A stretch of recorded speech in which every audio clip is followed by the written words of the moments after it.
नमस्ते प्यारे बच्चों, नामदेव क्लासेस के इस यूट्यूब प्लेटफॉर्म पे आपका स्वागत है। आज हम चर्चा करेंगे हमारी जो कक्षा 7वीं की न्यू पाठ्य पुस्तक है मल्हार, उसका पार्ट 2। और जो पार्ट 2 होने वाला है उसका नाम है 3 बुद्धिमान। और जो प्यारे बच्चों ये पार्ट है 3 बुद्धिमान, यह लोक कथा है। लोक कथा क्या होती है? लोक कथा होती है लोगों द्वारा कही गई कथाएँ। तो हम डिस्कस करेंगे इसके शब्दार्थ पे। चलिए स्टार्ट करते हैं पहले शब्दार्थ से। तो प्यारे बच्चों, हमारा पहला शब्दार्थ होने वाला है पार्ट 2 लोक कथा 3 बुद्धिमान का। वह इस तरह से है ध्वनि। तो प्यारे बच्चों, ध्वनि क्या होता है? ध्वनि मतलब होता है आवाज़। क्या होता है? ध्वनि मतलब साउंड। नेक्स्ट है पूत। पूत मतलब होता है बेटा। पूत मतलब क्या होता है? बेटा। इस पूत में अगर आप सा जोड़ देंगे तो हो जाएगा ये सपूत। सपूत मतलब होता है अच्छा बेटा, है ना। सा क्या है? यहाँ पे उपसर्ग है। नेक्स्ट है उद्यान। उद्यान मतलब होता है बगीचा, जैसे आप बोलते हैं गार्डन। अगला शब्दार्थ हमारा होने वाला है चकित। कहते नहीं है हम चकित रह गए आपको देख के, मतलब भौचक्के रह गए आपको देख के। चकित हो जाना मतलब भौचक्का हो जाना। ठीक है प्यारे बच्चों। नेक्स्ट निर्दोष। निर्दोष मतलब क्या होता है प्यारे बच्चों? जिसमें कोई दोष ना हो। जिसमें कोई दोष ना हो उसको हम बोलते हैं निर्दोष। अगला है हमारा शब्दार्थ मंझला। मंझला मतलब होता है, इंग्लिश भाषा में बताऊं मैं आपको तो मिडिल है ना, बीच का या मध्य का। देखेंगे अगले शब्दार्थ को प्यारे बच्चों। अगला शब्दार्थ हमारा शीघ्र।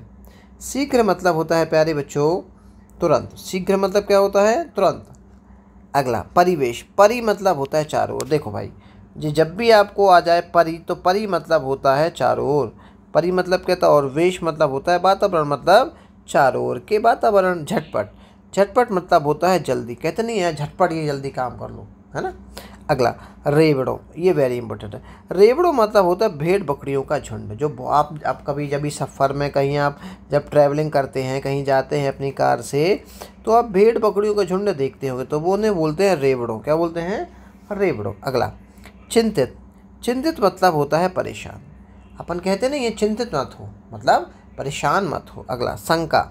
शंका मतलब होता है डाउट, संदेह। ठीक है। निर्धन। निर्धन तो आप सब भली बात ही जानते ही होंगे। निर्धन मतलब होता है गरीब, पुअर। अगला देखेंगे प्यारे बच्चों। अगला हमारा शब्दार्थ होने वाला है संचित। संचित मतलब होता है इकट्ठा, संचित कर लो।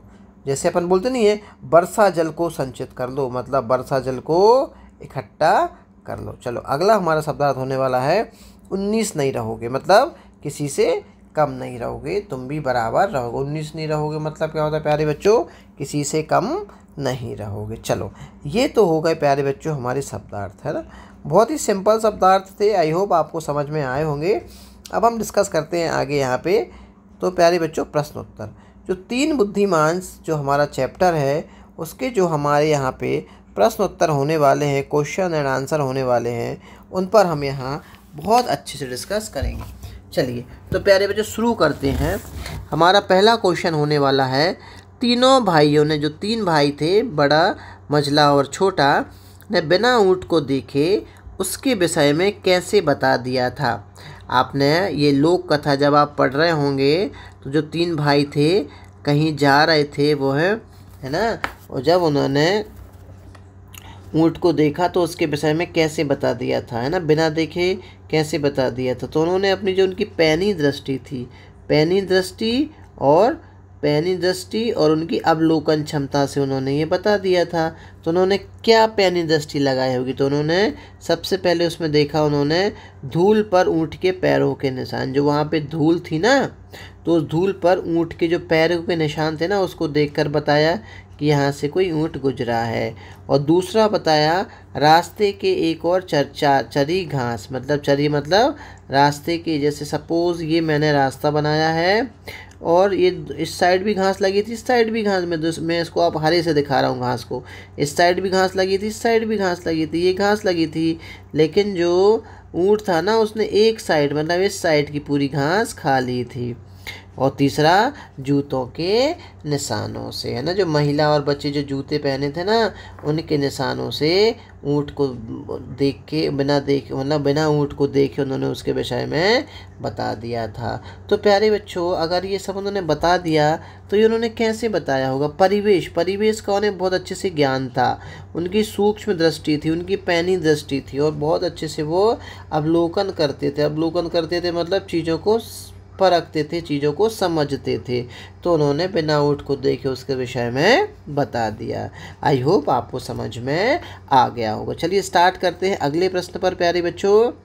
अगला प्रश्न हमारा होने वाला है आपके अनुसार मतलब आप स्टूडेंट हैं तो आपके अनुसार इस लोक कथा में, लोक कथा मतलब लोगों द्वारा कही गई कथा में सबसे अधिक इम्पोर्टेंस महत्व किसको दिया गया है?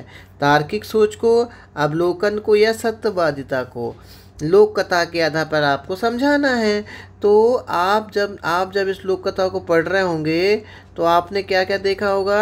आपने देखा होगा लॉजिकल थिंकिंग, वहाँ पे क्या थी? लॉजिकल थिंकिंग थी और ऑब्जर्वेशन था, लेकिन सत्यवादिता तो वहाँ पे कुछ था नहीं ऐसा चीज़। तो प्यारे बच्चों तार्किक सोच और अवलोकन को यहाँ पे महत्व दिया गया है, क्योंकि भाइयों ने अपने आसपास के निरीक्षण और अपनी बुद्धिमत्ता मतलब इंटेलिजेंस से ट्रू का या सच का पता लगाया था। तो लोक कथा के आधार पर आपको समझाना है। तो आप आम जो अनार लाए थे ना, जो राजा ने एक पेटी मंगवाई थी, फिर पूछा था कि इस पेटी में क्या है, तो आप पूरा ये वाक्य वहाँ इस क्वेश्चन में आप लिख सकते हैं प्यारे बच्चों। चलिए डिस्कस करते हैं हम हमारे अगले प्रश्न पर। तो प्यारे बच्चों अगला प्रश्न होने वाला है हमारा, लोक कथा में राजा ने पहले भाइयों पर डाउट किया, पहले भाइयों पर संदेह किया, क्योंकि ऐसा तो कोई कर ही नहीं सकता कि चीज़ को बिना देखे बता दे, है ना। लेकिन बाद में उन्होंने उसे निर्दोष मान लिया, है ना। राजा की सोच क्यों बदल गई, ये आपसे प्रश्न पूछा गया है प्यारे बच्चों। तो जब भाइयों ने प्रमाण के साथ, प्रमाण मतलब क्या होता है? प्रूफ के साथ अपनी बात को साबित किया और पेटी में जो कच्चे अनार थे ना उनके बारे में सही जानकारी दी, तब राजा को विश्वास हो गया कि वे निर्दोष हैं। कौन निर्दोष हैं? वे तीनों भाई निर्दोष हैं। चलिए देखते हैं प्यारे बच्चों अगले प्रश्न पर। अगला प्रश्न होने वाला है प्यारे बच्चों हमारा, ऊंट के स्वामी ने, जो ऊंट का स्वामी था ना, ऊंट के स्वामी ने भाइयों पर तुरंत डाउट क्यों किया? आपके विचार से उसे क्या करना चाहिए था जिससे उसे अपना ऊंट मिल जाता? तो भाई कोई भी हो, जैसे आपकी कोई चीज़ ले लेगा और आपकी कोई चीज़ गुम हो जाएगी और कोई दूसरा व्यक्ति आपकी चीज़ के बारे में बिल्कुल सही बताएगा तो आप भी उस पर डाउट करोगे। तो ऊंट के स्वामी ने भाइयों पर तुरंत संदेह क्यों किया? आपके विचार से उसे क्या करना चाहिए था? तो ऊंट के स्वामी ने भाइयों पर तुरंत संदेह इसीलिए किया क्योंकि भाइयों ने बिना देखे बिना पूछे ऊंट की पूरी जानकारी बिल्कुल ट्रू बता दी थी, सही बता दी थी। तो मेरे विचार से उसे सबसे पहले तीनों भाइयों की बात को ध्यान से सुनना चाहिए था और उनकी सलाह के अनुसार ऊंट को खोजना चाहिए था। चलो प्यारे बच्चों अब हम देखते हैं अपने अगले प्रश्न को। अगला प्रश्न होने वाला है हमारा, पिता ने बेटों को दूसरे प्रकार का धन संचित करने की सलाह क्यों दी? इससे पिता के बारे में क्या क्या पता चलता है? तो प्यारे बच्चों जैसे सबसे ज़्यादा ज़रूरी दुनिया में होती है आपका बुद्धिमान होना।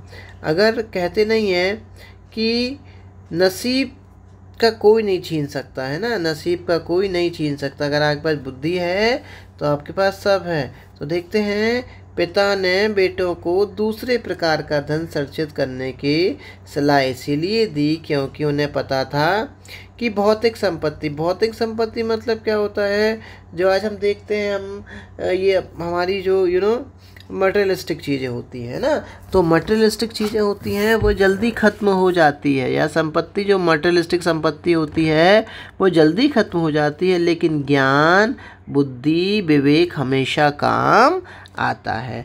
तो उन्होंने उनसे बोला कि आप अपनी पैनी दृष्टि और अवलोकन शक्ति को बढ़ाओ, है ना, यही आपके लिए काम में आएगा। तो प्यारे बच्चों इससे पिता के बारे में क्या क्या पता चलता है तो देख लेते हैं। पिता के बारे में क्या क्या पता चलता है प्यारे बच्चों? तो इससे पिता के बारे में पता चलता है कि वे दूरदर्शी थे। दूरदर्शी मतलब दूर का सोचने वाले थे, दूर का देखने वाले थे।